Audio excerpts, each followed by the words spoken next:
नमस्कार, कान्तिपुर समाचारमा स्वागत छ। सुरु गरौँ अहिलेका मुख्य समाचारबाट। नेकपा भित्रैबाट संसदको विशेष अधिवेशन माग उठेपछि अध्यादेश फिर्ता लिन प्रधानमन्त्री तयार। स्थायी समिति बैठक फेरि 5 गते। पार्टीमा अप्ठ्यारोमा परेपछि आफ्नो बचाउका लागि ओलीद्वारा बारम्बार अध्यादेशको अस्त्र प्रयोग। प्रधान न्यायाधीशदेखि राष्ट्रपतिसम्म विवादमा। शेयर कर्जामा राष्ट्र बैंकको कडाई। सुशासन र वित्तीय अवस्था कमजोर रहेका कम्पनीको शेयर धितो नलिन निर्देशन।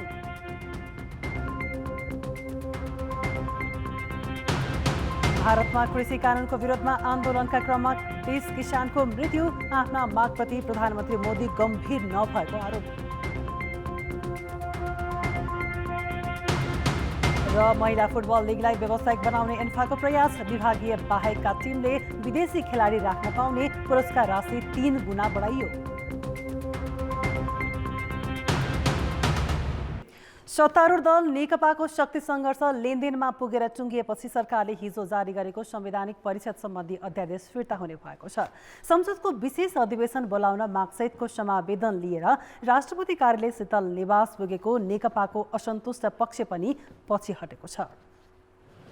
प्रधानमन्त्री ओलीले हिजो अचानक संवैधानिक परिषद सम्बन्धी अध्यादेश ल्याएपछि आजका लागि तय भएको पार्टीको स्थायी समितिको बैठकबाट फिर्ता लिन निर्देशन दिने तयारी नेकपाका नेताहरूको थियो। तर प्रधानमन्त्री ओली अनुपस्थित भएपछि सुरुमा बैठक नै अलपत्र पर्यो। सुरुमा ओली र दाहालबीच बैठकका एजेन्डाबारे 1 घण्टा छलफल भए पनि कुरा मिलेन। त्यही बीचमा नेकपाको असन्तुष्ट पक्षका सांसदहरू संसदको विशेष अधिवेशन बोलाउन माग गर्दै समावेदन पत्र लिएर राष्ट्रपति कार्यालय पुगे। त्यसपछि दुवै अध्यक्ष र महासचिव बीच छलफल भयो। दोस्रो तहका नेताहरू पनि सहमति खोज्न सक्रिय भए। त्यसपछि सरकारले अध्यादेश फिर्ता लिने र असन्तुष्ट पक्षले संसदको आह्वानको समावेदन अघि नबढाउने सहमति भयो। सहमतिपछि प्रधानमन्त्री समेतको उपस्थितिमा नेकपाको स्थायी समिति बैठक बस्यो। अब अर्को बैठक 5 गते बस्ने प्रवक्ता नारायण काजी श्रेष्ठले जानकारी दिए। आजको हाम्रो पार्टीको स्थायी कमिटीको बैठकले सरकारले जारी गरेको संवैधानिक परिषद सम्बन्धी अध्यादेश फिर्ता लिने र साथसाथै राष्ट्रपतिज्यू समक्ष संसदको माग गरेर संसदको बैठकको माग गरेर पेश गर्ने भनिएको आवेदन पनि फिर्ता गर्ने निर्णय सर्वसम्मतिले गरेको छ। अब स्थायी कमिटीको बैठक पुस 5 गते बस्नेछ र पुस 5 गतेको लागि निर्धारित गरिएको केन्द्रीय कमिटीको बैठक पुस 10 गते बस्ने गरी तय भएको छ। प्रधानमन्त्री ओली पक्षले अध्यक्षद्वय प्रधानमन्त्री केपी शर्मा ओली र पुष्पकमल दाहाल यसअघि सचिवालयमा पेश गरेका आफ्ना प्रस्ताव समेत फिर्ता लिन सहमत भएको दावी गरेको छ। तर बैठकका निर्णयबारे जानकारी दिने क्रममा प्रवक्ता श्रेष्ठले त्यसबारे केही पनि बताएनन्। राजनीतिक दाउपेच र गुटगत रस्साकसीले दिनभर अन्यलपूर्ण बनेको सत्तारूढ दल नेकपाको स्थायी समिति बैठक अन्ततः 4 घण्टापछि बसेको थियो। बालुवाटार परिसरमा दिनभर के भयो त? आज 1 बजेका लागि पूर्व निर्धारित स्थायी समिति बैठक पूर्व 1 घण्टा अगावै पूर्व प्रधानमन्त्री एवं नेकपाका अध्यक्ष पुष्पकमल दाहाल बालुवाटार आइपुग्नु भएको थियो। त्यस लगत्तै अध्यक्ष एवं प्रधानमन्त्री केपी शर्मा ओली र अर्का अध्यक्ष पुष्पकमल दाहाल बीच झण्डै 1 घण्टा छलफल भएको थियो। खास गरी आजको स्थायी समिति बैठकको एजेन्डा र बैठकलाई कसरी अगाडि बढाउने भन्ने विषयमा दुई अध्यक्षका बीचमा छलफल केन्द्रित थिए। बैठक पूर्व अध्यक्ष द्वयका बीचमा यो बैठकको एजेन्डाका विषयमा कुनै सहमति जुट्न नसकेपछि बैठक करिब 4 घण्टासम्म बस्नै सकेन। पूर्व निर्धारित समय अनुसार नै 1 बजे स्थायी समिति बैठकमा सहभागी हुनका लागि अधिकांश नेपाल कम्युनिस्ट पार्टीका स्थायी समिति सदस्यहरू बालुवाटार आइपुगेका थिए। यस अगाडि नै अध्यक्ष द्वयका तहमा करिब 1 घण्टा छलफल भएको थाहा पाएपछि उनीहरूमा एउटा उत्साह पनि देखिन्थ्यो। तर बैठक एकपछि अर्को गर्दै सुरुवातै हुन नसकेपछि उनीहरू आफै अन्योलमा देखिन्थे। अध्यक्ष द्वयका तहमा झण्डै 1 घण्टा बैठक बसेर पुष्पकमल दाहाल बैठकमा प्रवेश गरे पनि मन्त्री एवं पार्टी अध्यक्ष केपी शर्मा ओली सहभागी भएनन्। यही बीच दुई अध्यक्षका बीचमा विभिन्न तह र विभिन्न व्यक्तिहरूलाई साक्षी राखेर छलफल पनि भयो। अध्यक्ष दाहालले ओली निकटका केही प्रभावशाली नेताहरूसँग करिब 2 घण्टासम्म छलफल पनि गरे। यसबीच अर्को संसदको विशेष अधिवेशन बोलाउनका लागि दाहाल र नेपाल निकटका केही सांसदहरू खुलेर लागे। अझ नेताहरूले हस्ताक्षर सङ्कलन गरी त्यो हस्ताक्षर राष्ट्रपति कार्यालयसम्म पनि पुग्यो। नेपाल कम्युनिस्ट पार्टीका स्थायी समिति सदस्य द्वय भीम रावल र पम्पा भुसाल राष्ट्रपति कार्यालय 12:48 बजे पुगेका थिए। पछिल्लो समय एकातिर अध्यादेश फिर्ता गराउने र अर्कोतर्फ संसदको विशेष अधिवेशन माग गर्दै सङ्कलित हस्ताक्षर पनि फिर्ता गराउने शर्तमा केही छलफलहरू पनि भए। एकातर्फ प्रधानमन्त्रीले अगाडि बढाएको अध्यादेश फिर्ता लिने र अर्कोतर्फ संसदको विशेष अधिवेशन बोलाउनका लागि दाहाल र नेपाल निकटका नेताहरूले सङ्कलन गरेको हस्ताक्षर फिर्ता लिने जुन खालको समझदारी बनेपछि मात्रै सत्तारूढ दलको स्थायी समिति बैठक बस्ने सहमति जुटेको थियो। सत्तारूढ दल नेपाल कम्युनिस्ट पार्टी भित्रको अन्तरसङ्घर्ष र पछिल्ला परिदृश्यहरूले दिन कटाउने समय पर्खने जस्तो परिस्थितिबाट नेकपा गुज्रिएको छ। कानपुर समाचारका लागि क्यामेरामा सञ्जय लुइटेल र प्रवीण गेवालीका साथमा नवराज पाण्डे, काठमाडौँ। विद्यमान कानुनी व्यवस्था अनुसार काम गर्न नसकिने असामान्य परिस्थितिमा कानुनी सहजताका लागि सरकारले अध्यादेश ल्याउन सक्ने संवैधानिक व्यवस्था छ। तर सरकारले आफ्नो राजनीतिक बचाउ गर्ने अस्त्रका रूपमा बारम्बार अध्यादेश ल्याउने र फिर्ता लिने सिलसिला दोहोर्याएको छ। पार्टीमा अल्पमतमा परेको, भित्रै चरको आलोचना भइरहेको र सहज रूपमा बैठकमा उपस्थित हुन नसकेको अवस्थामा प्रधानमन्त्री ओलीले 8 महिनामा दोस्रो पटक संवैधानिक परिषद सम्बन्धी अध्यादेश ल्याए। यी दुवै पटकका प्रयास पार्टी कमिटीमा अल्पमतमा रहेका बेला प्रधानमन्त्रीले राजनीतिक अस्त्रका रूपमा प्रयोग गरेको देखिन्छ। गत वैशाख 8 गते जारी गरेका राजनीतिक दल र संवैधानिक परिषद सम्बन्धी अध्यादेश 5 दिनमै फिर्ता लिनु परेको थियो। त्यतिखेर फिर्ता लिएको अध्यादेश नै अहिले पुनः बिउताएका प्रधानमन्त्रीलाई 24 घण्टा पनि टिक्न सक्ने अवस्था बनेन। अध्यादेश जारी भएको भोलिपल्टै फिर्ता लिने बाचा गर्नु पर्यो। विपद, युद्ध जस्ता राष्ट्रिय सङ्कटका बेला तत्काल कुनै काम नगरी नहुने भएको र संसद अधिवेशन पनि तत्काल सम्भव नभएको अवस्थामा मात्र कानुनी बाटो फुकाउने उपाय स्वरूप संविधानमा अध्यादेशको व्यवस्था गरिएको हो। तर प्रधानमन्त्रीले आफू अप्ठ्यारोमा परेका बेला राजनीतिक बचाउको अस्त्रका रूपमा अध्यादेश ल्याउनु संवैधानिक व्यवस्थाकै दुरुपयोग ठान्छन् आलोचकहरू। मौका पर्दाखेरि सरकारलाई चाहिँ अध्यादेश ल्याउन पाइन्छ, संविधानले पाइन्छ भन्दैमा हिजो गएको वैशाखमा चाहिँ ल्याएर 4 दिन फर्काएको अध्यादेशलाई पुनः फेरि त्यही अध्यादेश चाहिँ के छ भने जारी यसपटक सरकारले जुन गर्यो यो चाहिँ संवैधानिक परिषद सम्बन्धी, यसले चाहिँ संविधानको मूल मर्म, मूल भावनासँग नै यसले चाहिँ के छ भने प्रहार गर्यो। यो संविधानमाथिको आक्रमण हो। त्यसकारणले गर्दाखेरि हामीले के भन्दाखेरि यो आक्रमण यो चाहिँ फ्रड हो, बुझ्नुभएन के, यसलाई जालसाजी भन्छ। यसलाई चाहिँ के छ भनेदेखि जालसाजी पूर्ण प्रयोग भन्छ। संविधानको पाएको अधिकारलाई दुरुपयोग गरेर जुन किसिमको काम भएको यो काम चाहिँ यसलाई चाहिँ गर्न सक्दैन भनेर हामीले भन्यौँ। संवैधानिक परिषद सम्बन्धी अध्यादेश ल्याउँदा प्रधानमन्त्री ओलीले आफ्नो कार्यकारी शक्तिको दुरुपयोग मात्र गरेका छैनन्, अरू संवैधानिक संस्थाहरूलाई पनि विवादमा ल्याएका छन्। सभामुख र प्रधान न्यायाधीशदेखि राष्ट्रपतिलाई समेत विवादमा पारेर उनले अर्को महँगो कदम उठाएका छन्। संवैधानिक कानुन विज्ञहरू आफ्नो बचाउका लागि राष्ट्रपति कार्यालयको सहारा लिनु संविधानमाथिको निर्मम प्रहार ठान्छन्। प्रधानमन्त्री संवैधानिक निकायका लगायतका केही ठाउँमा केही मान्छेहरूलाई नियुक्त गर्न चाहनुहुन्छ। उहाँले चाहेका मान्छेहरूलाई नियुक्त गर्नको लागि त्यो संवैधानिक परिषदमा भएको अरू मान्छेलाई उहाँले आफ्नो कन्फिडेन्समा ल्याउन सक्नु भएन, कन्भिन्स गर्ने क्षमता देखाउन सक्नु भएन।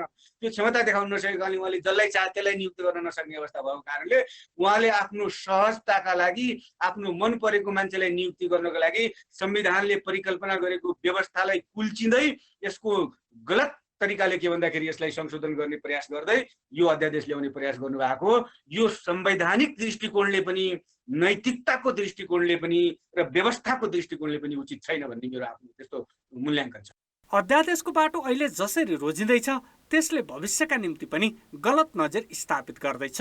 नयाँ संविधान अन्तर्गत भएको पहिलो निर्वाचनबाट गठित पहिलो सरकारले नै यस्तो परम्परा बसाल्दा भविष्यमा जुनसुकै बेला लोकतान्त्रिक व्यवस्था जोखिममा पर्न सक्नेछ। कान्तिपुर समाचारका लागि दीपक आचार्य, काठमाडौँ। सरकारले हिजो जारी गरेको संवैधानिक परिषद सम्बन्धी अध्यादेश फिर्ता हुने भएको छ। यस विषयमा थप कुराकानी गर्न यति बेला हामीसँग स्टुडियोमा प्रत्यक्ष रूपमा कुराकानीका लागि हुनुहुन्छ नेपाली कांग्रेसका नेता मिनेन्द्र रिजाल। स्वागत छ यहाँलाई कान्तिपुर। धन्यवाद। जस्तो यो अध्यादेश ल्याउने र फिर्ता हुने क्रम जारी नै रह्यो, कसरी लिनुभएको छ यसलाई? अब यो दुई राजाको झगडामा दुनियाँ छोराको नोक्सान भयो। कोल्याट्रल ड्यामेज हेर्नुहुन्छ भने पार्श्वमा भएको क्षति, यो बिचमा जनता कोभिडको महाव्याधिबाट 1500देखि 10,000लाई सङ्क्रमण हुन्छ भने आज 3 लाख पुग्न थालेको छ। झन्डै 2000 मानिसको ज्यान गयो। भ्रष्टाचारका यत्रा 101 काण्डहरू बाहिर आए। अनि अर्थतन्त्र झन्झन सङ्कुचित छ। हामीले सुरुदेखि भन्यौँ सङ्कुचित हुन्छ भने त्यता ध्यान छैन। बाहिर बसेका मान्छे जागिर गएर फर्किया छ देशमा मल पुर्याउने के गर्ने इत्यादि काम गर्न सकेका छैनन्। अनि त्यति मात्रै होइन, प्रयोग कहाँ हुन्छ? राष्ट्रपति प्रयोग हुनुहुन्छ बारम्बार।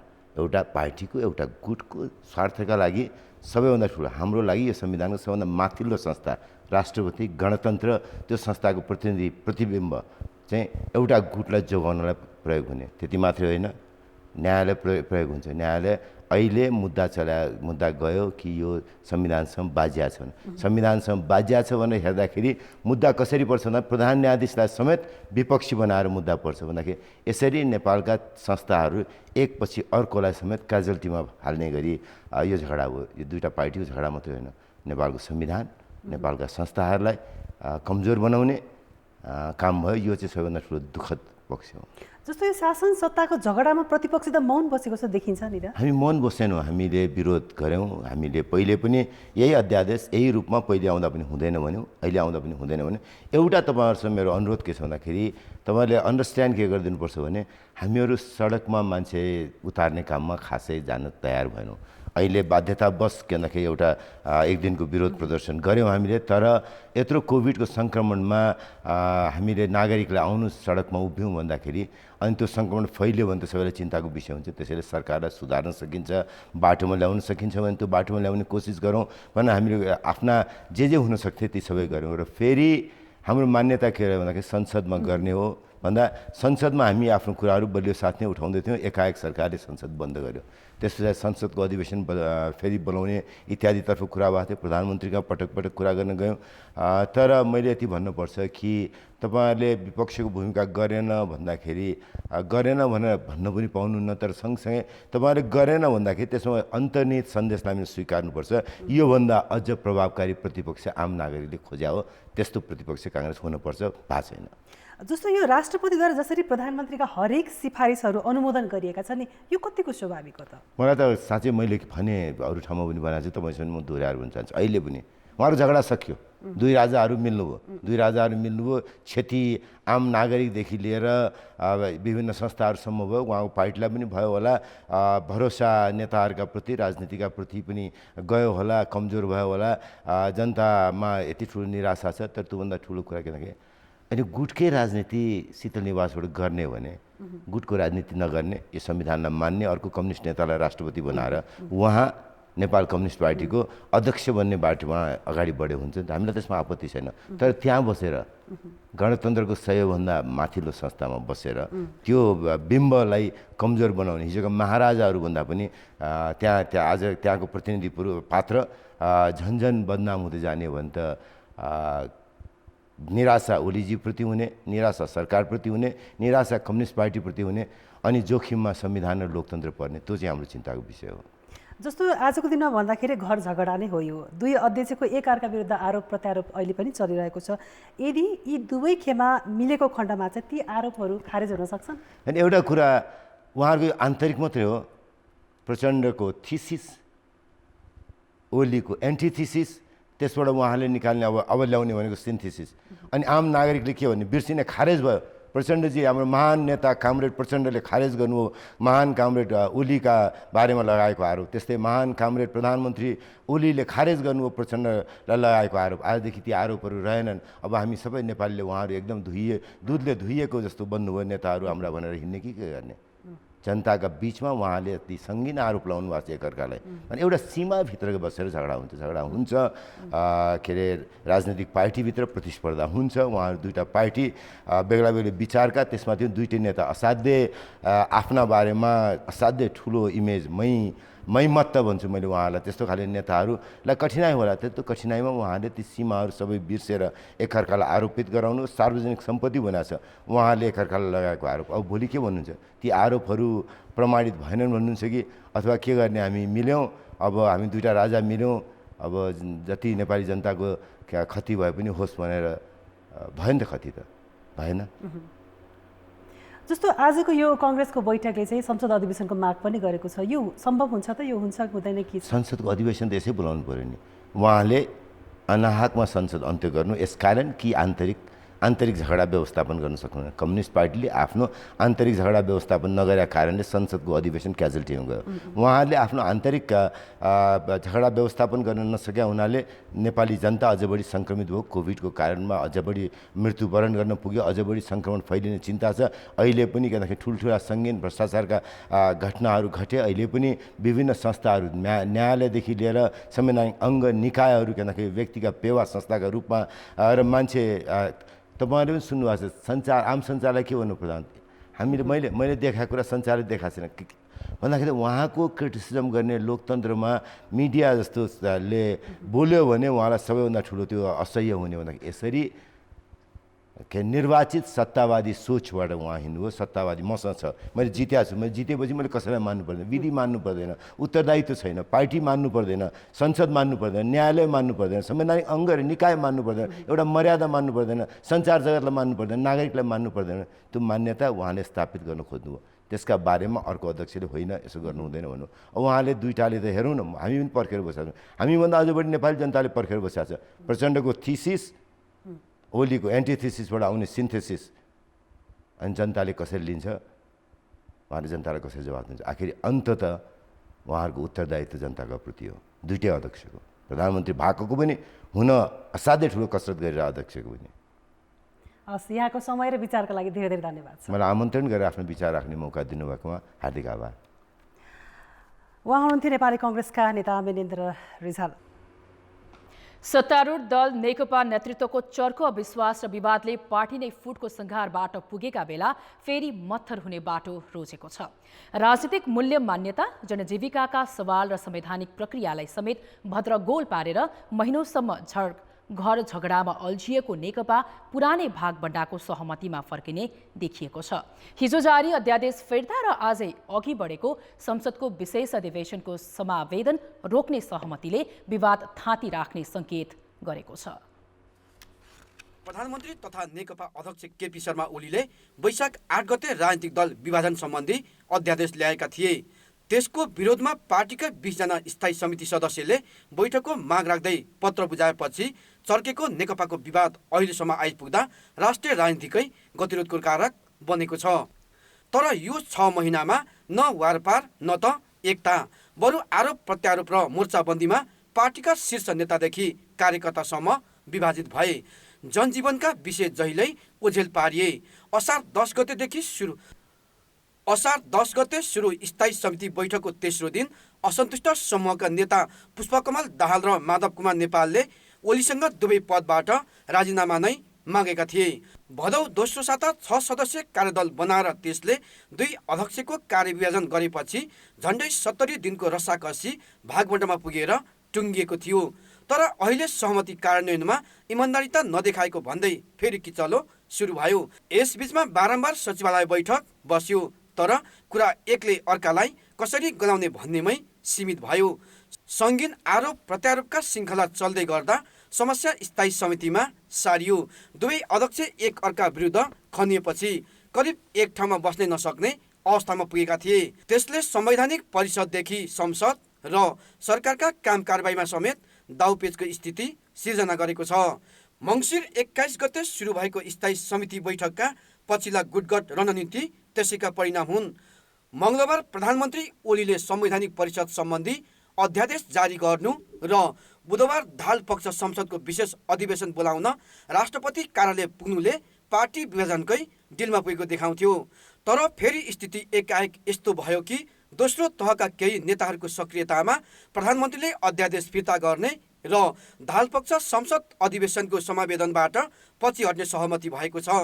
त्यति मात्रै होइन, दुई अध्यक्ष आफ्ना आरोप पत्र फिर्ता लिन र संयुक्त प्रतिवेदन बनाउन सकारात्मक भएको उनीहरू निकटस्थले बताएका छन्। भले दाहाल पक्षले त्यसको पुष्टि गरेको छैन, तर 3 महिना भन्दा लामो टकरावपूर्ण अवस्थाबाट ओली र दाहाल भदौ 26कै सहमति कार्यान्वयनमा लचिलो देखिँदा नेकपाको विवाद फेरि मत्तर हुने बाटोमा गएको बुझ्न सकिन्छ। आखिर सबैतिर भाग बाँडेर मिल्न तयार हो भने यति लामो अवधि जनजीवनका सवाल र संवैधानिक पद्धतिलाई किन भताभुङ्ग पारियो भन्ने प्रश्न चाहिँ जहाँको त्यही छ। कान्तिपुर समाचारका लागि दशरथ राई, काठमाडौँ। प्रमुख प्रतिपक्षी दल नेपाली कांग्रेसले तत्काल संसद अधिवेशन बोलाउन सरकारसँग माग गरेको छ। सभापति शेरबहादुर देउवाको निवास बुढानीलकण्ठमा आज बसेको पदाधिकारी बैठकले सरकारले संसद छल्न खोजेको भन्दै नियमित अधिवेशन बोलाउन माग गरेको हो। संविधानको धारा 93 को 3 ले जे व्यवस्था गर्छ त्यो व्यवस्था बमोजिम हस्ताक्षर गरेर बुझाउँदै गर्दाखेरि एउटा निश्चित विषयमा संसद अधिवेशन 15 दिनमा बोलाउनु पर्ने हुन्छ। त्यो बोलाइसके पछाडि त्यो अधिवेशन त्यो उद्देश्यका साथ त सकिन्छ। त्यसपछि त फेरि सरकारलाई सुविधा के हुने हो भन्दा 6 महिनासम्म नबोलायो। संविधानको धारा 93 ले त सरकारलाई स्वतन्त्र ढङ्गले 6 महिना त बालुवाटारमा आफ्नै ढङ्गको चाहिँ सत्ताको द्वन्द्व गर्नलाई छुट हुने हो। त्यसकारण नेपाली कांग्रेस पार्टी अब संसदको अधिवेशनलाई चाहिँ जुन अधिवेशनको मुखमा हामी छौँ त्यो अधिवेशनलाई अविलम्ब बोलाउने कुरामा हामी जोड गर्नतर्फ लाग्छौँ।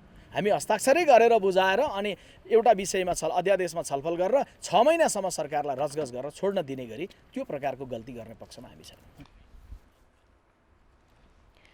पछिल्लो 24 घण्टामा 736 जनामा कोरोना संक्रमण पुष्टि भएको छ। स्वास्थ्य मन्त्रालयका अनुसार 5555 जनाको पीसीआर परीक्षण गर्दा काठमाडौँ उपत्यकामा मात्रै 391 जना थपिएका छन्। यो सँगै संक्रमितको संख्या 2,50,916 पुगेको छ। गएको 24 घण्टामा थप 13 जनाको ज्यान गएपछि मृत्यु हुनेको संख्या 1743 पुगेको छ। यस्तै 847 जना निको भएका छन्। संक्रमण मुक्त हुनेको संख्या 2,39,416 पुगेको छ। मन्त्रालयका अनुसार संक्रमण मुक्त हुने दर 95.4% रहेको छ। 9,757 जना सक्रिय संक्रमित रहेकोमा 289 जना आइसियुमा र 59 जना भेन्टिलेटरमा उपचार भइरहेको छ। हाल ललितपुर, काठमाडौँ र कास्कीमा मात्रै 500 भन्दा धेरै संक्रमित छन्।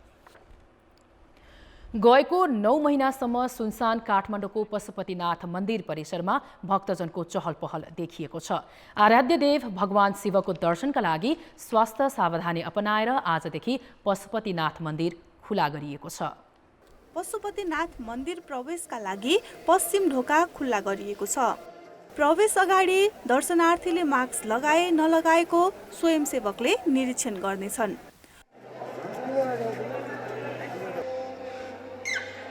पूजाका लागि भक्तजनले ल्याएको सामग्री यही डोकोमा जम्मा गरिन्छ। त्यस सामग्रीलाई स्वयंसेवकले मन्दिरमा चढाइदिनेछन्।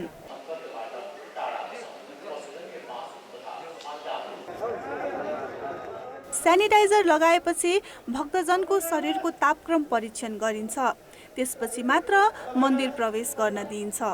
कोरोना जोखिम हुँदाहुँदै मन्दिर खुल्ला गरिएकोले स्वास्थ्य सावधानीलाई प्राथमिकतामा राखिएको पशुपति क्षेत्र विकास कोषले जनाएको छ। अहिलेलाई 1 बजेसम्म इन्ट्री गरायौँ। यो हाम्रो प्रयोग हो, अभ्यास हो। यो अभ्यासले यदि 15-20 दिनमा राम्रै प्रकारको छनक दियो, त्यस्तो प्रकारको कुनै कन्टामिनेसन भएन, यहाँ प्रवेश गर्ने श्रद्धालुहरूमा ज्वरोको तापमानहरू देखिएन भनेदेखि हामीलाई सजिलो हुँदै जानेछ। तर आजै बिहान पनि 1-2 जनामा तापमान बढी नै देखिएको छ र हामीले उहाँहरूलाई मन्दिरभित्र प्रवेश गराएका छैनौँ।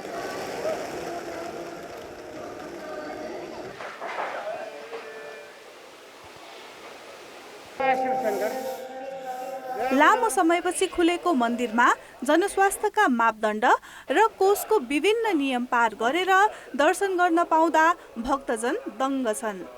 एकदम राम्रो हो। यो यसरी नै पहिल्यैदेखि खोले भए पनि केही फरक पर्दैन थियो। एकदम व्यवस्थापन एकदमै राम्रो छ। फेरि भगवानको दर्शन पनि आनन्दले गर्न पाए एकदमै मन पुलकित भइरहेछ आज एकदम आनन्द खुसी लाग्यो एकदम धेरै हर्ष लाग्यो आज फुलेको भर्खर अरे आज होइन फर्स्ट दिन पर्यो धेरै खुसी लाग्यो पुसको जाडोमा पनि श्रद्धालु भक्तजनहरू उत्साहका साथ दर्शन गर्न आएका छन् मन्दिर खुला गरिए पनि अझै केही समय विशेष पूजामा रोक लगाइएको छ त्यस्तै मूल मन्दिर परिसरमा दैनिक हुने गरेको भजन लगायत गतिविधि पनि तत्काल हुने छैन विश्वका हिन्दूहरूले नै आराध्य देवका रूपमा पुज्ने पशुपतिनाथको मन्दिर करिब 9 महिनापछि आज भक्तजनहरूको लागि खुला गरिएको छ कोरोना जोखिमकै बीच खुला गरिएको मन्दिरमा भक्तजनहरूले उत्साहजनक उपस्थिति देखाएका छन् कान्तिपुर समाचारका लागि क्यामेरामा मुरारी घिम्रेका साथ सृजना बास्तोला काठमाडौँ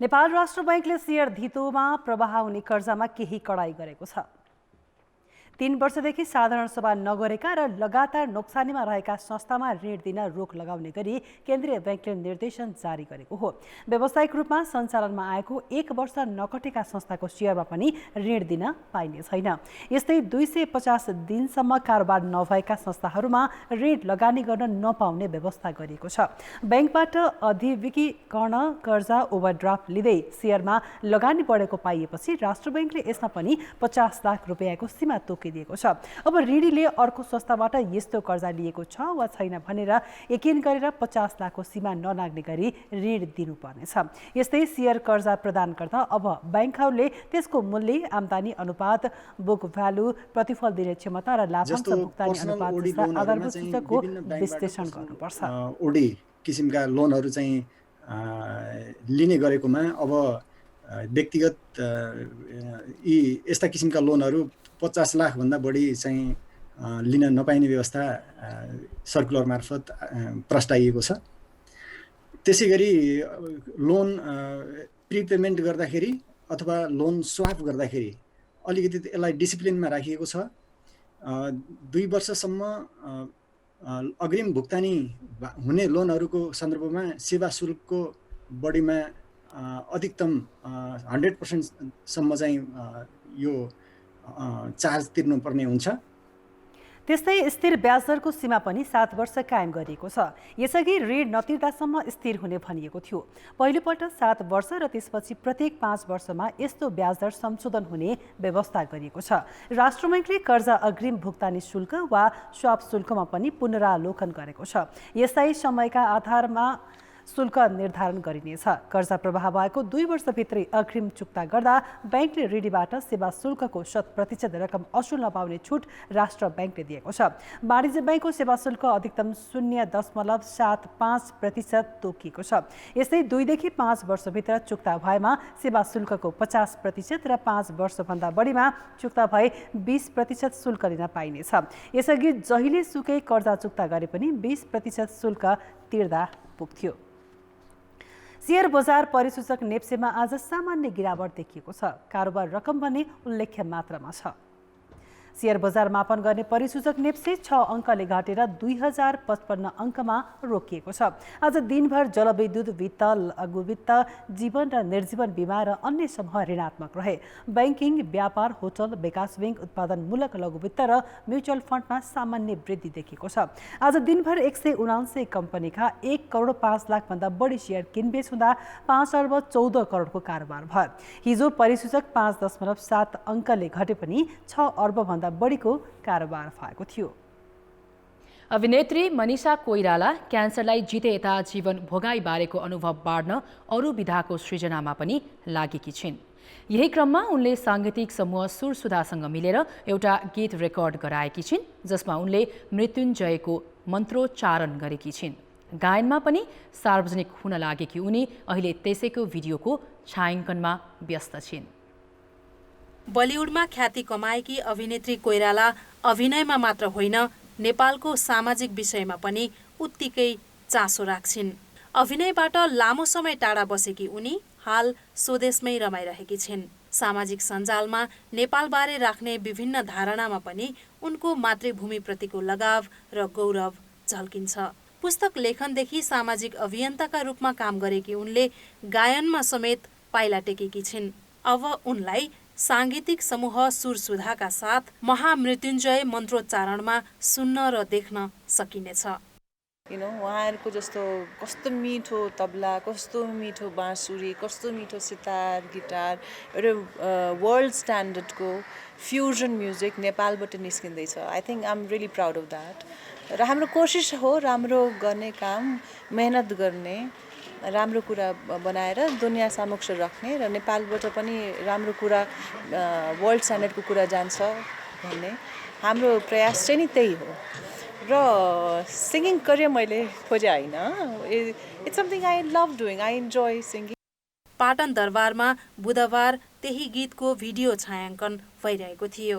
कोइरालाको स्वरमा सङ्गीत दिन पाउनुलाई सुरसुधाले पनि अवसर पाएको ठानेको छ। मेरो विचारमा त राम्रो गाउनु भएको हुनाले उहाँको भोइस नै सोलो एउटा एक लाइन राखिदिएको छु। यो दयम बेगमको मन्त्रको फर्स्ट लाइन यसरी चाहिँ अब हाम्रोलाई त मैले भनिहालेँ उहाँसँग काम ठुलो कुरा हो, त्यस कारण सँगै यो काम गर्नु यो राम्रो रिजन थियो। महामृत्युञ्जयको मन्त्र त्योभन्दा राम्रो विषय हुनै सक्दैन थियो।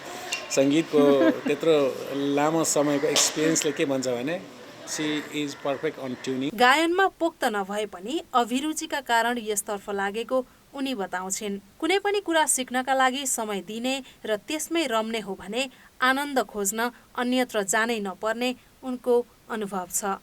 यो मनुष्य रूप पाउनु नै धेरै ठुलो वरदान हो।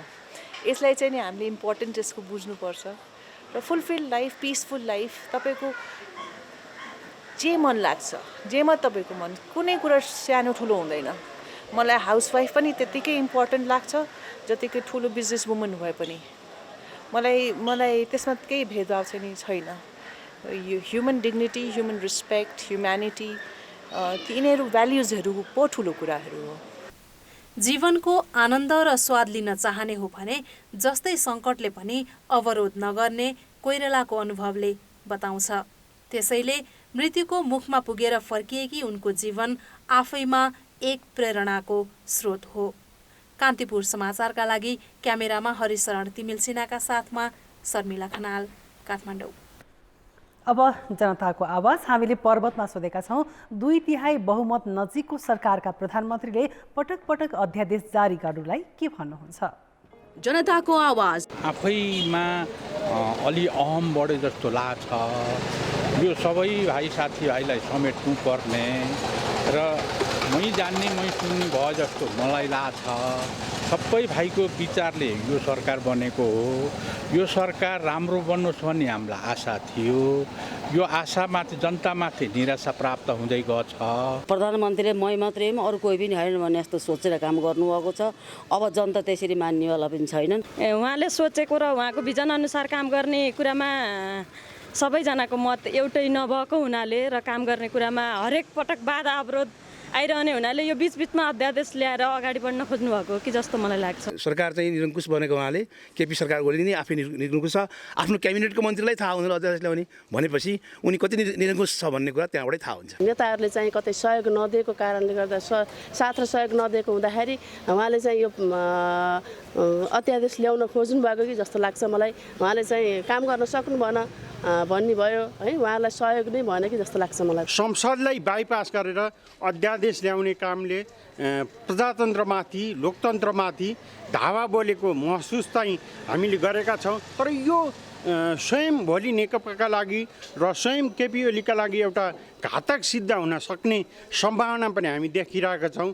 यसले चाहिँ प्रधानमन्त्रीले शक्ति जति आफ्नो हातमा लिन खोज्दै हुनुहुन्छ, उहाँ निरङ्कुश बन्दै हुनुहुन्छ भन्ने अर्थमा बुझ्न सकिन्छ।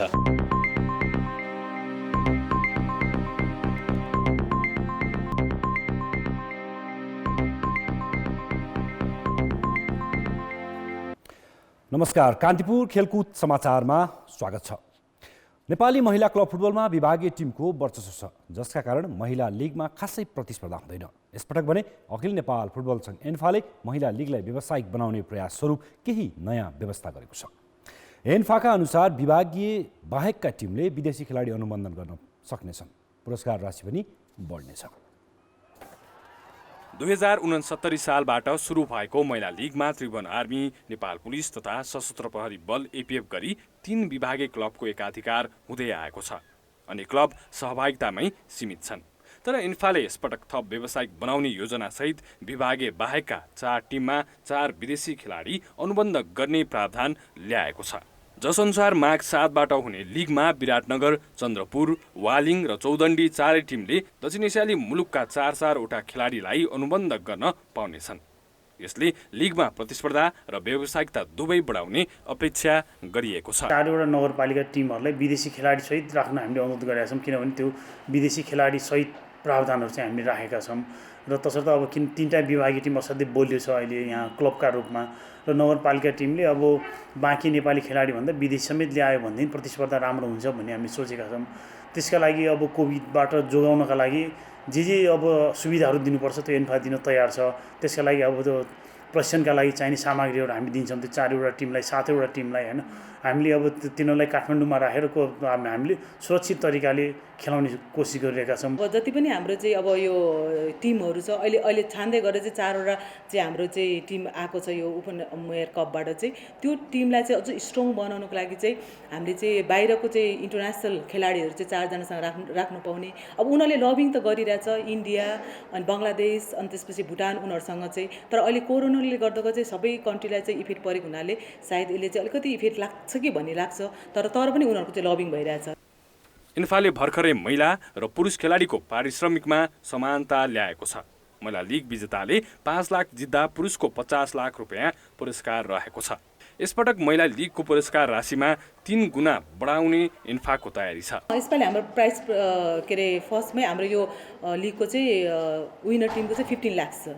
हाम्रो उद्देश्य नै किनभने महिला फुटबल हाम्रो महिला प्लेयर्स पनि यसरी प्रोफेसनल रूपमा चाहिँ जाओस् र अरू देशमा पनि गेमहरू हुँदा गरी चाहिँ महिला खेलाडीहरू चाहिँ जाने खेल्ने होइन, हाम्रो खेलाडी पनि यसरी प्रोफेसनल रूपमा चाहिँ हाम्रो महिला खेलाडी पनि अगाडि बढोस् भन्ने हाम्रो मेन उद्देश्य हो। पहिलो सिजन राउन्ड रोबिन लिगका आधारमा खेलाइए पनि बाँकी सिजन नकआउट फर्मेटमा हुँदै आएको छ। अब दशरथ रङ्गशाला र इन्फा कम्प्लेक्समा खेलाइने लिग डबल राउन्ड रोबिनको हुनेछ।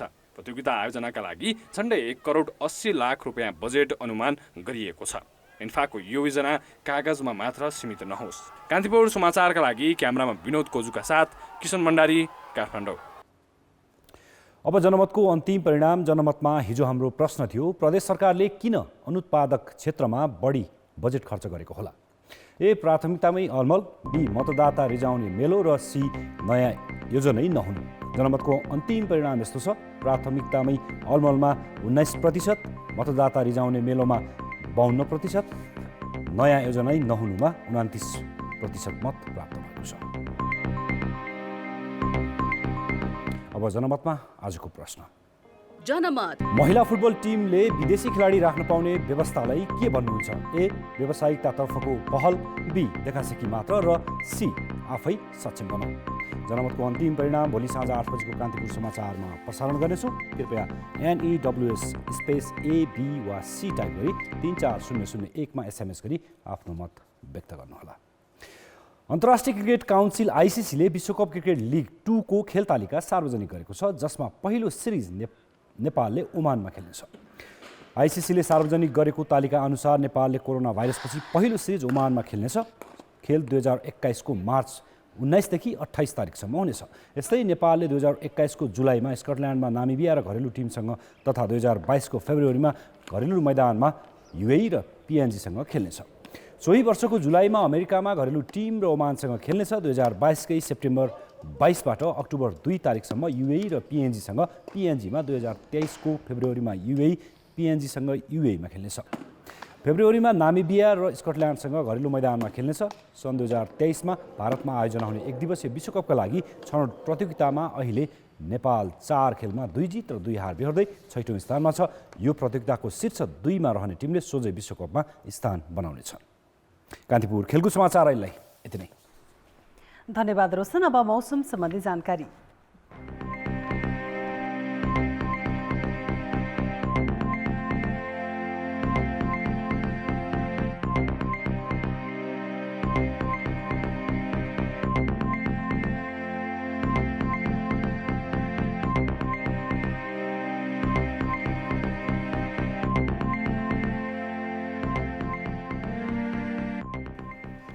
अन्त्यमा मुख्य समाचार फेरि एकपटक।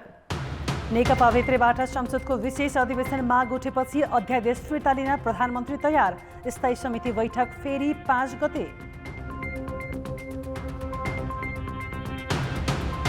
पार्टीमा अप्ठ्यारोमा परेपछि आफ्नो बचाउका लागि ओलीद्वारा बारम्बार अध्यादेशको अस्त्र प्रयोग। प्रधान न्यायाधीशदेखि राष्ट्रपतिसम्म विवादमा। शेयर कर्जामा राष्ट्र बैंकको कडाई। सुशासन र वित्तीय अवस्था कमजोर रहेका कम्पनीको शेयर धितो नलिन निर्देशन।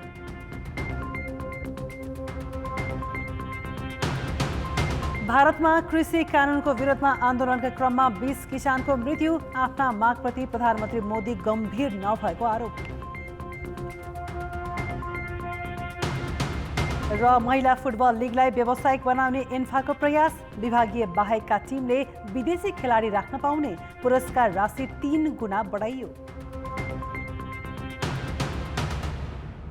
कान्तिपुर समाचार अहिलेलाई सकियो। कान्तिपुर टेलिभिजन हेर्दै गर्नुहोला। नमस्ते।